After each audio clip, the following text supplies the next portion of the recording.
Hello friends, क्या आप अपने जिले और राज्य में जूनियर इंजीनियरिंग और असिस्टेंट इंजीनियरिंग का सपना देख रहे हैं? क्या आपके माइंड में भी बहुत सारे सवाल उठ रहे हैं कि सर सिविल इंजीनियरिंग का सिलेबस बहुत ज्यादा है, इसको कवर नहीं किया जाता है? तो बिल्कुल सही है। अगर हम बात करते हैं सिविल इंजीनियरिंग के टोटल सब्जेक्ट्स को कवर करने के टाइम की, तो यहाँ पे कम से कम आपको 6 से 7 महीने का टाइम देना पड़ता है। इन सभी सवालों के जवाब लेकर आ रहे हैं हम आपके लिए एक ऐसे सीरीज जिससे आपका टाइम भी कम लगेगा और आपका प्रॉपर रिवीजन भी हो पाएगा। मोस्टली जो स्टूडेंट्स का यहाँ पे सवाल रहता है कि सर हमारी रिवीजन नहीं हो पाती है लास्ट टाइम पे, तो इसके लिए हमने एक सॉल्यूशन निकाला है और इस सॉल्यूशंस के लिए लेकर आ रहे हैं हम एक ऐसे सीरीज जिससे आप सभी का टाइम भी बचेगा और आपका किसी ना किसी गवर्नमेंट जॉब में आपका सिलेक्शन भी पक्का होगा। तो हम लेकर आ रहे हैं वन लाइनर क्वेश्चन सीरीज जिसमें हम आपको चैप्टर वाइज, टॉपिक वाइज और यूनिट वाइज कवर करवाएंगे। तो जुड़ना मत भूलिएगा हमारे चैनल के साथ। Hello friends, one line question series में आप सभी का स्वागत है, जहां पे हम बात कर रहे हैं आपके पास इन्वायरमेंटल इंजीनियरिंग की।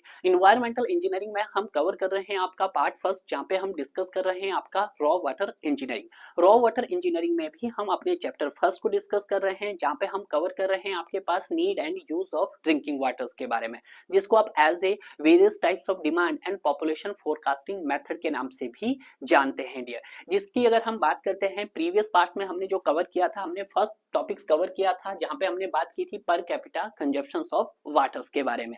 आज हम बात करेंगे आपके पास सेकंड टॉपिक की, जहां पे डिस्कस किया जाएगा factor affecting per capita consumptions of waters के बारे में। तो आइए बात करते हैं आज के इस सेशंस के अपने सेशन की। तो ये रहा आज का पहला क्वेश्चन जो मोस्टली आपके एग्जाम के अंदर पूछा जाता है, वो चाहे आपका जेई लेवल का एग्जाम हो या आपका एई लेवल का एग्जाम हो। सवाल क्या पूछा जाता है कि factor affecting the per capita consumptions of water. यहाँ पे आपके पास 4 ऑप्शन दिए जाते हैं और उन 4 ऑप्शन में से आपको चूज करना होता है कि सर कौन सा ऑप्शन सही है। जब भी हम अपने वाटर्स का कंजप्शंस करते हैं तो वहां पे बहुत सारे ऐसे फैक्टर्स होते हैं जो कि आपके वाटर कंजप्शंस को अफेक्ट करते हैं। अब ये कौन कौन से फैक्टर्स है, कौन से कंडीशंस में आपका वाटर्स की डिमांड ज्यादा रहती है और कौन सी कंडीशंस में आपके वाटर्स की डिमांड कम रहती है। तो सबसे पहला जो आपका ऑप्शंस में दिखाई देगा वो आपको क्लाइमेट भी दिखाई देगा। तो अगर हम बात करते हैं तो बिल्कुल सर क्लाइमेट भी हो सकता है, क्लाइमेट पे भी वो डिपेंड करता है। अब सर क्लाइमेट की अगर बात करते हैं तो क्लाइमेट में आपके पास सर हॉट क्लाइमेट हो सकता है, आपके पास सर कोल्ड क्लाइमेट हो सकता है। देखिएगा ये एक स्पेशल केस है, मैं आपको इसलिए बता रहा हूं। अब सर सवाल ये उठता है सर हॉट कंडीशंस में पानी ज्यादा लगेगा या कोल्ड में? तो ऑब्वियस सी बात है, आपको लग रहा होगा कि सर पानी हॉट में ज्यादा रहता है। बट अगर हम बात करते हैं सर किसकी, सर आपके ऐसे इलाके जहां पे स्नोफॉल रहता है, आपका हिमाचल प्रदेश हो गया, आपका जेएनके हो गया, जम्मू एंड कश्मीर का ऐसे भाग जहां पे आपका बर्फ गिरती रहती है, तो वहां पे जो हमारे वाटर्स डिमांड रहती है आपके पास कोल्ड कंडीशंस में ज्यादा रहती है। फॉर एग्जांपल अगर आपके घरों में पानी 7:30 पे पहुंचना होता है तो वहां पे अगर हम बात करते हैं नॉर्मल सीजन की, तो वहां पे पानी 7 बजे छोड़ा जाता है ताकि आपके घरों पर वो 7:30 तक पहुंच सके। बट जब बात की जाती है कोल्ड कंडीशन में, तो कोल्ड कंडीशंस में क्या होता है, कुछ पानी के वेपर्स होते हैं जो पाइप के अंदर क्या बना देते हैं, आइस क्रिस्टल बना देते हैं, जिससे वहां पे जो पानी है वो पहले 7 बजे ना होकर वहां पर 6:30 आधा घंटे पहले छोड़ना पड़ता है। तो इस कंडीशन में जो हमारी पानी की जो डिमांड रहती है कोल्ड कंडीशंस में वो ज्यादा रहती है। कहां? जहां पर आपके पास हिली एरिया हो, जहां पे बर्फबारी गिरती है डियर। क्लियर है? दूसरा सर क्वालिटी ऑफ वाटर्स पे भी डिपेंड करता है। बिल्कुल सर क्वालिटी ऑफ वाटर पे भी डिपेंड करता है। अगर सर आपके वाटर की क्वालिटी क्या होगी, गुड होगी, तो ऑब्वियस सी बात है वाटर डिमांड क्या होगी सर आपके पास, ज्यादा होगी। क्लियर है? तीसरा फैक्टर हो सकता है sir system of supply. System of supply भी आपके पास 2 टाइप के सिस्टम होते हैं, एक इंटरमीडिएट सिस्टम होता है, कॉन्टिन्यूअस सिस्टम होता है।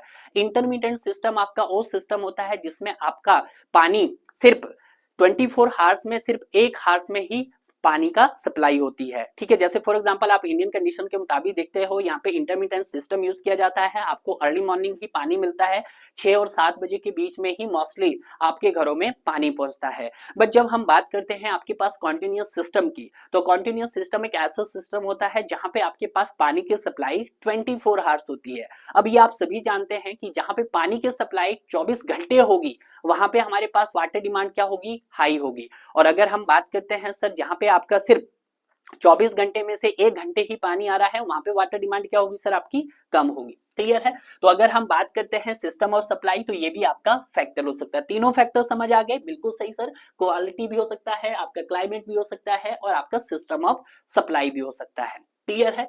उसके बाद आता है नेक्स्ट क्वेश्चन जो पूछा जाता है कि per capita consumption will be high, कि जो आपकी पर कैपिटा कंजप्शन है हाई कब होगी, यानी कि आपको पानी की खपत सबसे ज्यादा हाई कब होगी।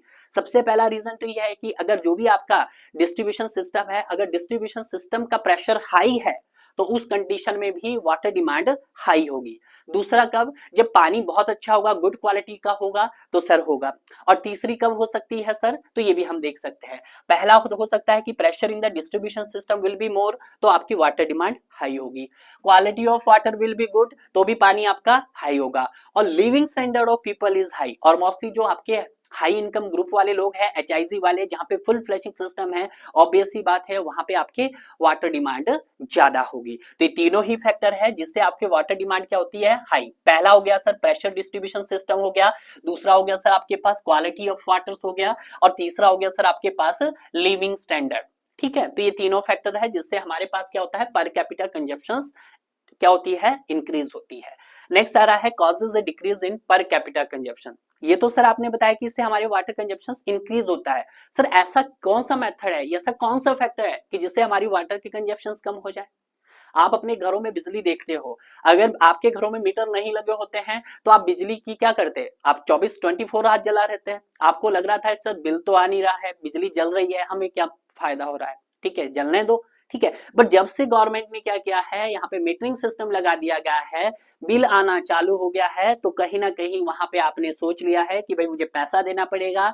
और जब पैसा देने की बात आई तो आपने क्या किया, उसकी कम खपत यूज करना शुरू कर दिया। आपने बिजली को जितना ही आपको नीड थी आपने उतना ही यूज किया। क्लियर है।